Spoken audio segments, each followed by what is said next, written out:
si mama kapag nakasira ng gamit. Ano ba yan? Kapagod sa mga gawaing bahay. Buti na lang tapos na ako maglinis ng bahay. Makanood nga muna ng TV. Ay, favorite ko ng teleserye na po eh. Heto na pala to eh. Hala, naku, nasira ko yung upuan. Okay lang yan, bibili lang ako bago. Mura lang naman to eh. Nak, pakilabas nga to. Bibili lang tayo bago. Mura lang naman to eh. O nako. Si papa naman kapag nakasira ng gamit. Grabe, nakakapagod magtrabaho buong araw. Makanood nga muna ng TV.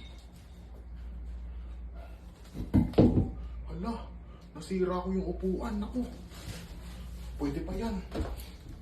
Kailangan maging matipid tayo. Diyos ko.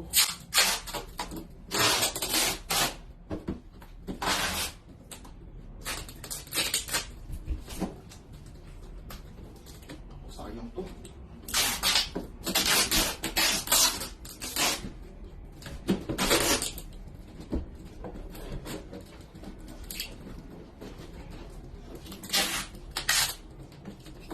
Ayan.